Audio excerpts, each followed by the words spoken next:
everyone. Well, the National Weather Service has issued a high surf warning for the Oregon coast. It's a hazard that proves deadly for those who don't take the proper steps to stay safe. Meadows spoke to the National Oceanic and Atmospheric Administration and has some tips for beachgoers.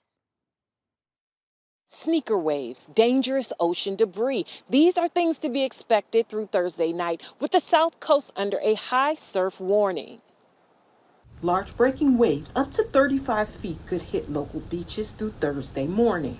When we have storms moving across the Pacific, there's wind blowing in the direction. It creates a ripple on the water. And as that ripple travels, as the wind travels, there's potential for that ripple to grow. You know, the open ocean is a lot deeper than near the beach. So when it goes from that deep water to that shallow water, it tends to pitch up and get even bigger. And that's what causes our surf. Beaches throughout Coos, Curry, and Douglas counties are at risk of the high waves. Forecasters warn beachgoers that even if parts of the beach look dry, it could be that a big wave just hasn't hit yet. Jensen says in Oregon, the highest weather-related fatalities are due to beach hazards.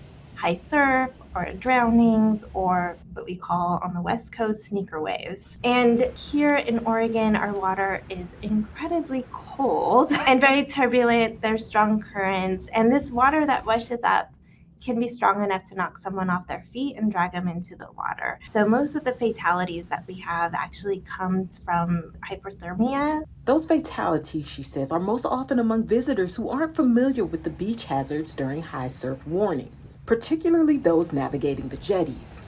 The beaches have logs littered, and those can roll with the water. If you are walking on the beach, to never turn your back to the ocean. In times with high surf like now, to not climb on the rocks or jetties. If there's a log on the beach, don't sit on it or walk in front of it. Property damage is another impact of the high surf that Jensen says has increased over time among homes lining the beach as the waves continually hit and wash away the sand.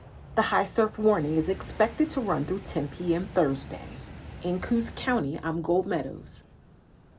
Now, if you are visiting the beach during the high surf warning, Jensen advises viewing the large waves from a safe distance. And you can visit weather.gov to check surf conditions all along the coast.